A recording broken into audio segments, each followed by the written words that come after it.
This has been a presentation of the Library of Congress. Visit us at loc.gov.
Ain't tryna be cool like you. Wobbling around in your high heel shoes, I'm clumsy. Made friends with the floor. 2 for 1, you know a bitch by 4. And 2 left feet, you know I always drop. First thing a girl did was a bop. And the whole damn cake and the cherry on top. Shook up the bottom, made a good girl pop.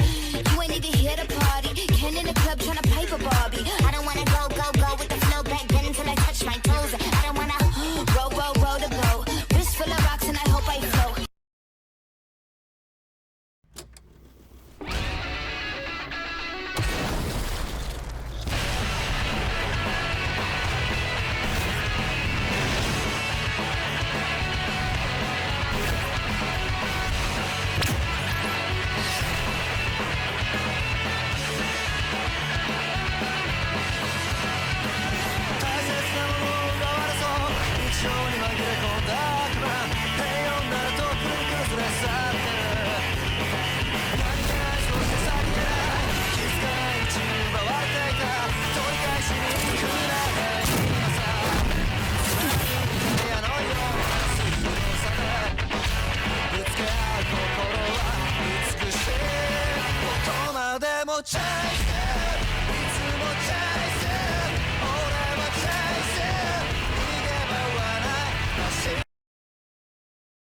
In Ukraine, the fears of a nuclear disaster are growing every day. In focus is the Zaporizhzhia nuclear power plant. It's the largest nuclear plant in Europe, and for the last 2 weeks, Zaporizhzhia has been at grave risk. There has been fresh shelling close to the nuclear plant, both Ukraine and Russia blaming each other. And the UN nuclear watchdog is warned of a nuclear disaster.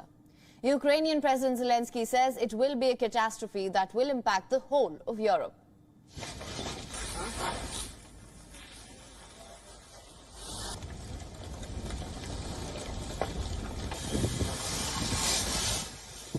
Росія не припиняє своїх шантажистських дій. Any radiation incident at the Zaporizhzhia nuclear power plant can be a blow to the countries of the European Union, and to Turkey, and to Georgia, and to countries from more distant regions. Everything depends only on the direction and strength of the wind.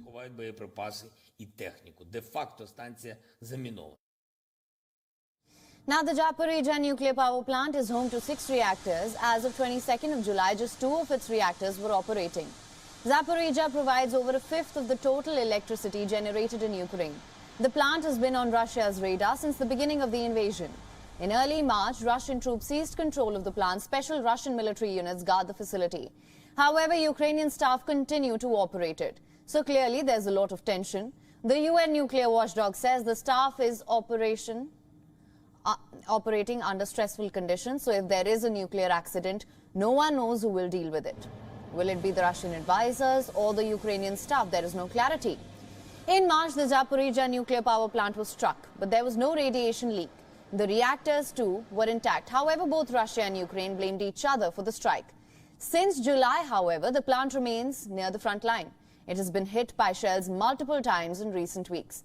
And these repeated strikes have prompted the United Nations to call for a demilitarized zone. Russia says it will facilitate a UN nuclear watchdog visit to the plant, but says it's too dangerous for the IAEA to go through Kiev. On the other hand, the United Nations says it can facilitate the IAEA visit if both Russia and Ukraine agree. NATO too has called for an urgent need to inspect Ukraine nuclear plant. Currently, there are two major risks. The continuous shelling could damage the plant, but it is unlikely that it will affect the nuclear reactor. The reactor, that's well protected. It has a powerful body with a reinforced concrete shell. But what it could affect here is the reactor's cooling system. This could lead to a severe accident like the world saw in Fukushima. So obviously, Ukraine is concerned. Ukrainian authorities in Zaporizhzhia are holding nuclear disaster response drills. Of course we are concerned, that's for sure, and that is the situation. We see that the situation from the when they start sharing from the 5th of August, it's changed dramatically. And of course we are concerned. That's why we are here. That's why we created this group. That's why we are involved in everyday communication with this. And we speak to our international partners also. That of course we are concerned. Now both Russia and Ukraine, they know the danger of militarizing a nuclear plant or compromising the safety of a reactor. In fact, Zaporizhzhia, it's located just 500 kilometers from Chernobyl, the site of the world's worst nuclear disaster. These new strikes, they're raising fears of yet another nuclear catastrophe. You cannot just close the eyes and say that if you see the military there, if you see the weapon, and of course it's directly influenced the safety of nuclear material at the station.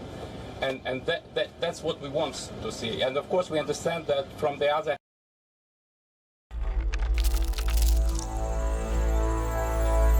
Hey guys, welcome to the River End Wilder Show! Today we're looking for bugs in the heart of the rainforest. Actually, we're at the Victoria Bug Zoo on Vancouver Island. Well, we're in search of dangerous insects. Most of our insects are safe to hold. No. Okay, but is Mom going to hold a man-eating tarantula?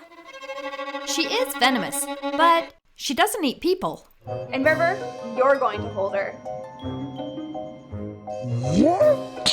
Watch until the end to find out what this is. And to see if we'll eat bugs. Haha, let's eat it!